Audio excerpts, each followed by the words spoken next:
Hello, my name is Jacobson and this is my first unboxing video.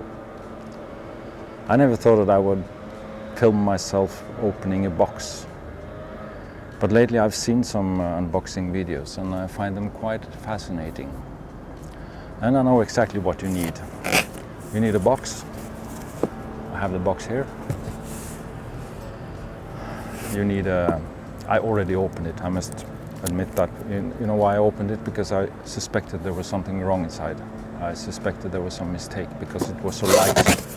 The weight of this thing is nothing. So I thought it just sent me some junk. But okay, I opened it. So it's not really an unboxing video. But still, I have a paper knife. You always have a paper knife on an unboxing video. That's very important. And I have a box, of course, which is already open. And inside the box is a product. That's also very necessary, very important when you make an unboxing video, that you can take some new product out of the box and show the viewer what you bought. And you have to also show some excitement about this new product, which is easy for me because this box contains a new lens that I've ordered in order to take photos and film Corsica, which is out there in the ocean. So, yeah, I'm talking about the new Sony FE 70 to 200 millimeter F2.8 GM OSS II. 2 means that it is the second generation of this lens. Now, my Norwegian friends have told me that it's not possible to see Corsica from where I am now. I'll show you the lens. I haven't opened the box inside the box. I just opened the box outside the box because this is so light. I suspected there must be something wrong. They sent me kit lens in plastic or something. Yeah. Well, my Norwegian friends tell me that it's not possible to see Corsica from where I am now because I'm here on the French coast and Corsica is 200 kilometers out in the Mediterranean, out in the ocean over there.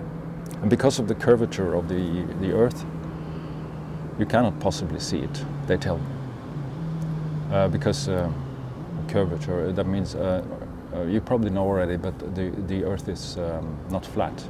You know, and that's why it's impossible. And my friends say, well, the reason why you think you can see Corsica is that you drink too much wine. But I think that, actually I know for certain that the mountains on Corsica are 2,000 meters high. Some of them, Monte Cinto is 2,700 meters high. And I think it's absolutely possible that I could see early in the morning, before sunrise, or late in the evening, right when the sun goes down, I can see Corsica mountains. I can see the top of the mountains, sometimes even with snow on top. I never claimed that I was able to see the beaches in Corsica. I never drink that much wine. But I said to myself that if I could take a photo of Corsica or a film, then people would have to believe me, right?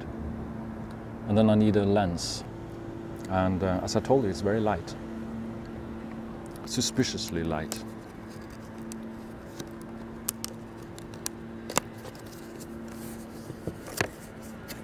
We'll open it. Here's a 1 year extended warranty.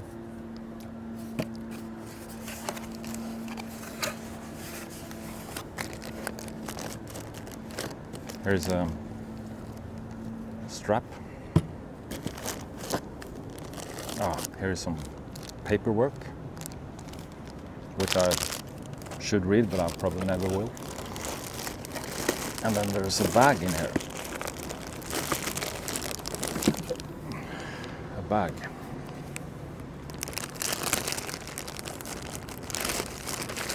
Very nice bag, I must say.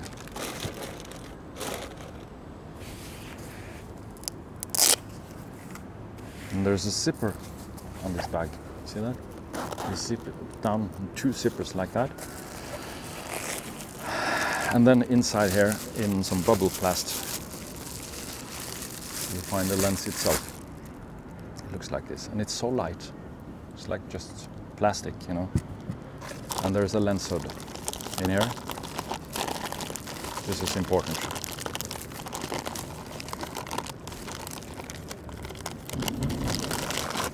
Lens hood.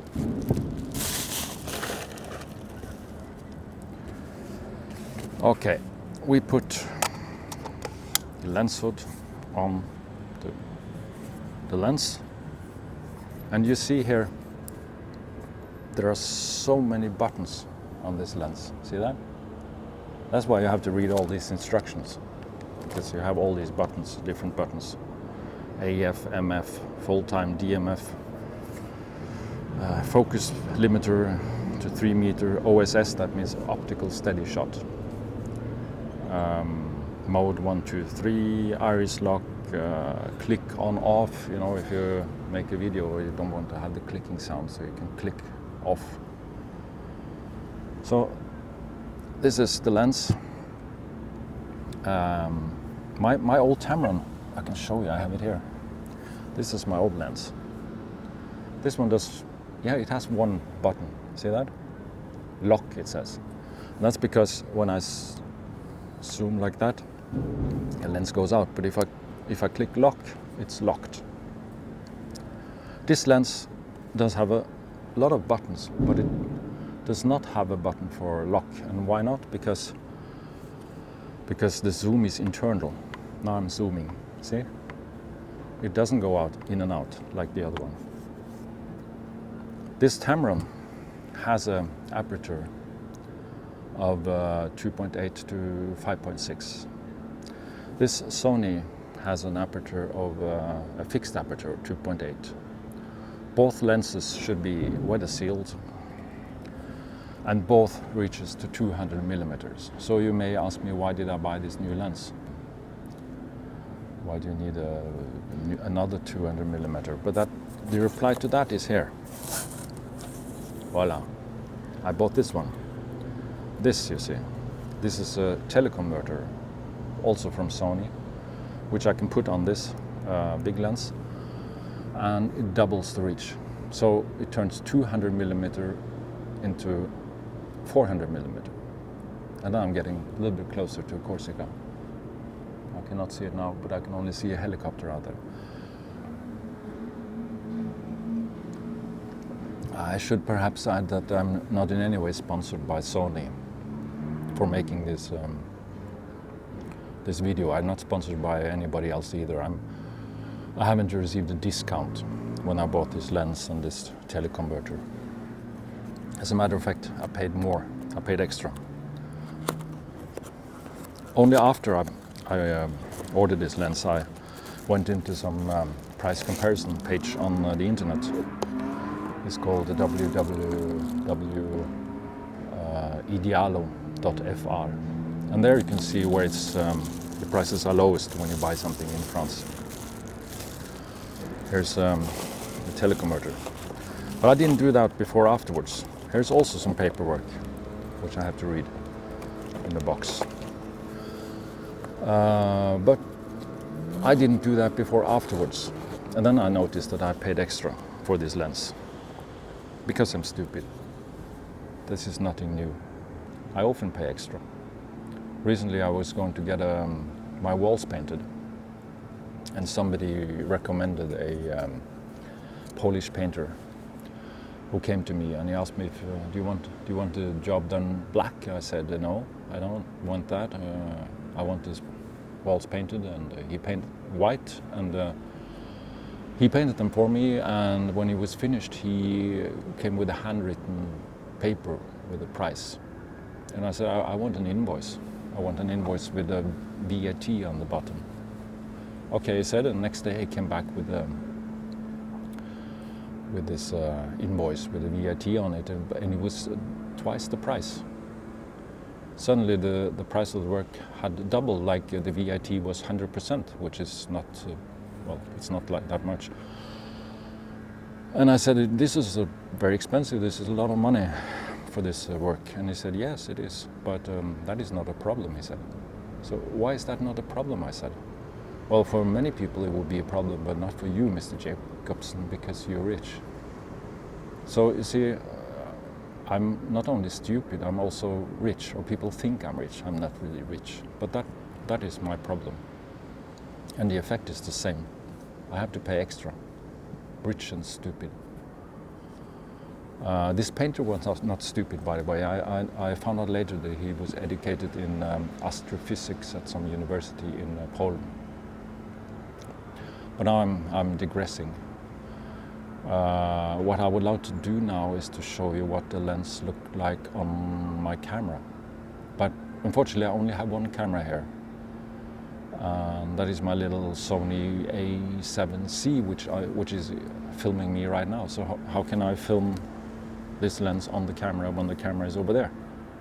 That is a question. But it would be fun to show you, because this Sony A7C is the smallest full frame camera you can get, or one of the smallest. And it would be fun to show you what it looks like with this enormous lens and the teleconverter on. So maybe I could film with my mobile phone. That would also be interesting to try. And then you can see what it looks like. So I think I'll do that now. I'll change the camera with the mobile phone, and then I'll come back in a second. Don't go away, okay? I'm back. This was more difficult than I expected, because it's so much sunlight out here. On this phone I cannot change the aperture on the phone. It's a fixed aperture of 1.7, which means that it may be overexposed, even though I put the ISO to the lowest possible level of 64. So the picture may not be perfect, but you could see my point here, which is that this setup is a little bit front heavy. See that? The camera is only half a kilo. It's as I said, it's the smallest full frame camera you can get, except from maybe Sigma FP, which I have in Oslo. I don't have it here. But the lens is more than 1 kilo. And on top of that you have the teleconverter, which is I don't know how much. So together the lens and the teleconverter is more than double the weight of the camera.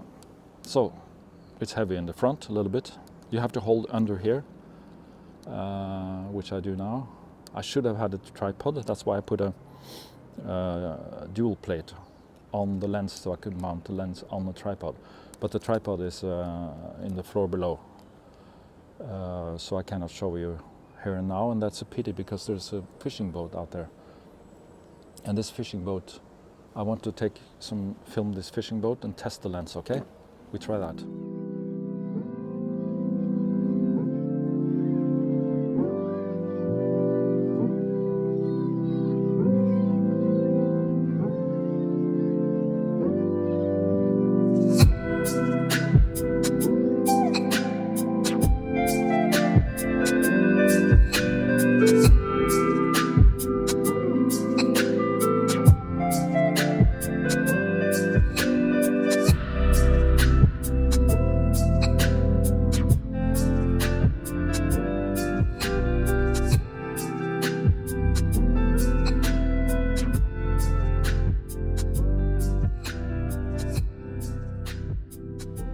You see that? There is actually fish in the Mediterranean.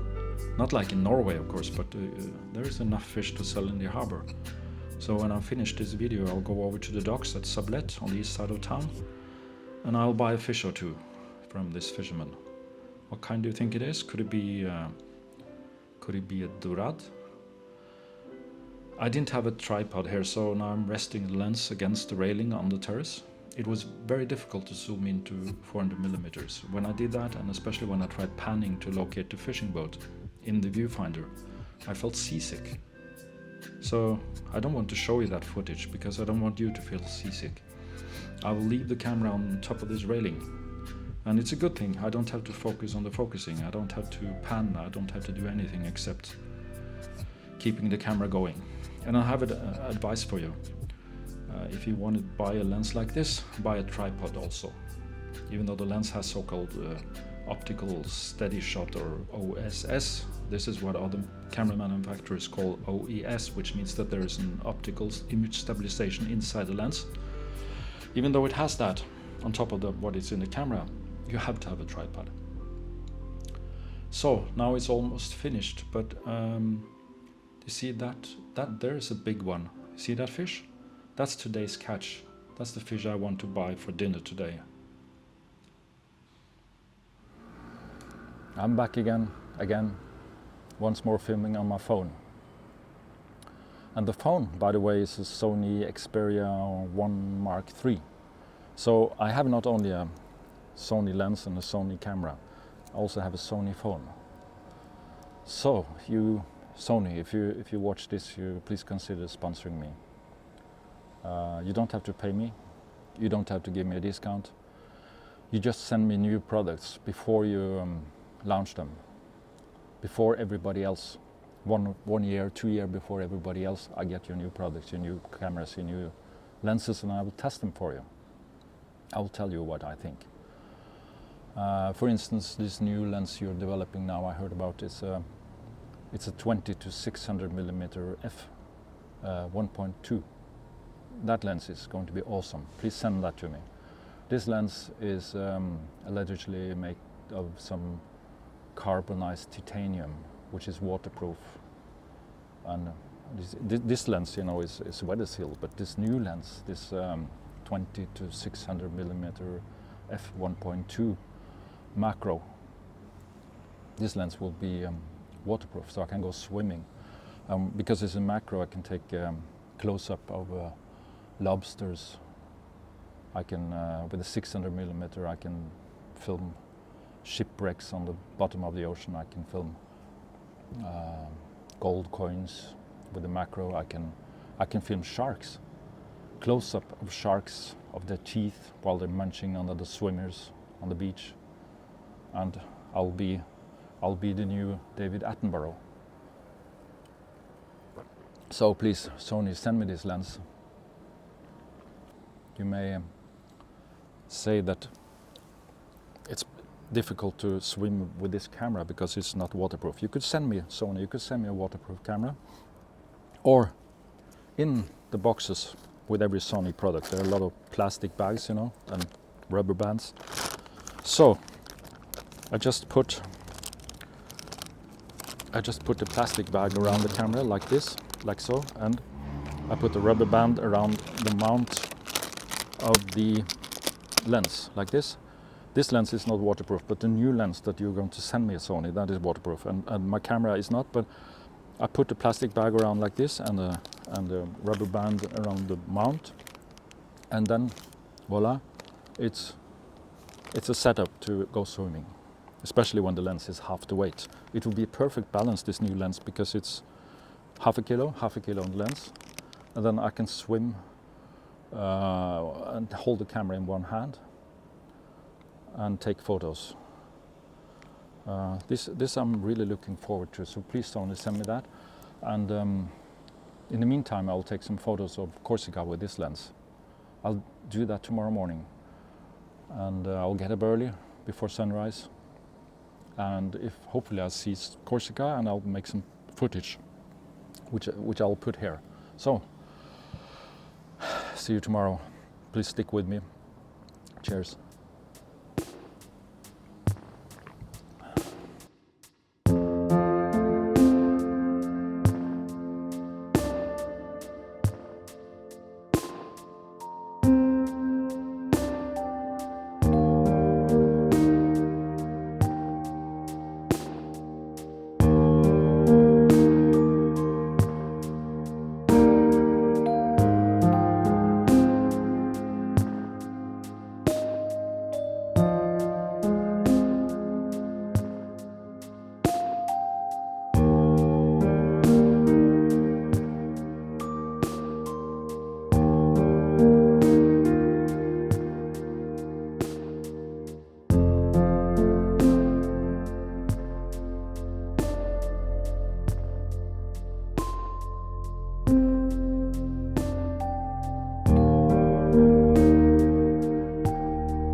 The footage you just saw was recorded at 8 o'clock this morning. I know that Corsica can be more visible and more clear than that. You may say that it looks like some clouds in the horizon, but actually it's the same position every time, and it's the same shape. That's why I know it's Corsica. It's the silhouette of the mountains on Corsica. And sometimes in the evening, just around sunset, they can be even clearer and more crisp. Maybe you can even see some snow on the top of the mountains, but I haven't seen that this winter. So, and I'm satisfied, I'm happy, and I hope you're happy too. And I think I should do one more test before I conclude, and that is the autofocus test. I've seen that on unboxing videos, and I think that's fun. What I'll do is I put the camera with the lens on the tripod, and then I will run towards the camera across the terrace here, and I will run like a drunk person here and there, you know, to make the autofocus difficult, so that you can see if the lens can stick to me and keep focus. I'm not drunk, but I'll try to pretend that I am in order to make the test more difficult. And I'll start with the lens with the teleconverter on, because I have a suspicion. I think that the autofocus is not as good when you have the teleconverter on. And then I'll try it without teleconverter, that would be 70mm. And just for fun, I will also try it with my old Tamron. I will put everything on automatic, and I'll put the smallest focal length I can get.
What do you think? What do I think? Usually these unboxing videos concludes with a recommendation. Buy this product. Go to www something and enter this code to get a discount of 5%. Enter code 22 something. But what shall I say? My conclusion is that this lens is fine if you want to take photos of fishermen out in the ocean, or birds or animals, sure. But if you want to be the next David Attenborough, you should wait for the next lens from Sony, the 20 to 600mm f1.2. That will be the lens for you if you really want to have a future as a photographer, because this lens will be waterproof, so that you can film sharks close up, you can film crocodiles, You can take photos, because of the aperture 1.2, you can take photos in the middle of the night, bats, owls. You can, and it's a macro lens, so you could photograph insects close up, reptiles. You know, you'll be the next David Attenborough. You could put on a teleconverter. This teleconverter 2 times, put that on the new lens, 600mm, you get 1200mm, and you can chase tigers and lions from a long, long distance. That is my recommendation. And it will be half the weight. You will have 3 times the reach. It will probably not be half the price, but you never know. Just wait long enough and it will be half the price too. That's my conclusion. That's my recommendation. Just wait. There will always be something better, faster, smaller, more powerful, you know, in the future. Just wait. You have to be patient and wait, okay? Thank you for watching.